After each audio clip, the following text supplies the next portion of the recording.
ये लड़की job interview के लिए गई थी, वहीं उसकी स्कर्ट फट गई। उसने झूठ बोला कि बहुत गर्मी लग रही है। उसने अपनी जैकेट कमर पर बांध ली, खुद को संभालते हुए इंटरव्यू जारी रखा। होस्टेस ने देखा कि वो बार बार अपनी थाइज ढक रही है, फिर भी उसने उसे नौकरी पर रख लिया। सैलरी अच्छी थी, काम आसान था, बस उसके पैरालाइज बेटे को खुश रखना था। उसे लगा ये आसान जॉब होगी। जैसे ही दरवाजा खुला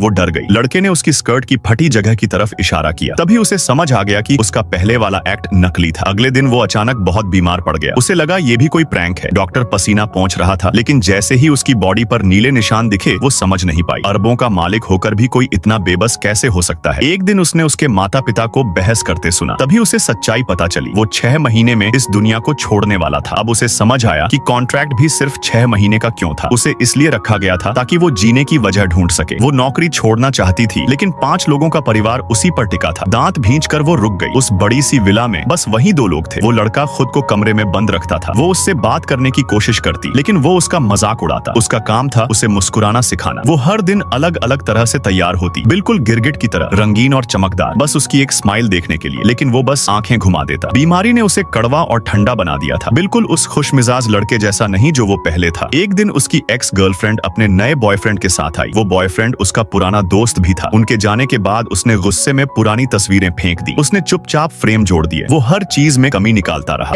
I'm just trying to do my job as best I can. वो बस अपना काम ईमानदारी से करना चाहती थी। उसने कहा, अगर बोल दूं कि मुझे तुम यहाँ नहीं चाहिए तो? जवाब आया, मैं तुम्हारे लिए काम नहीं कर रही, मुझे तुम्हारे पेरेंट्स ने रखा है। इसके बाद उसने उसे तंग करना बंद कर दिया। धीरे धीरे दोनों अच्छे दोस्त बन गए। उसके परिवार ने कहा कि उसने उसे सालों बाद इतना हंसते देखा है। उसे लगा शायद वो उसे बदल पाई है। लेकिन एक दिन उसने उसके ट्रैवल डॉक्यूमेंट्स सुन लिए। स्विट्जरलैंड के पेपर्स पहले ही अप्रूव हो चुके थे।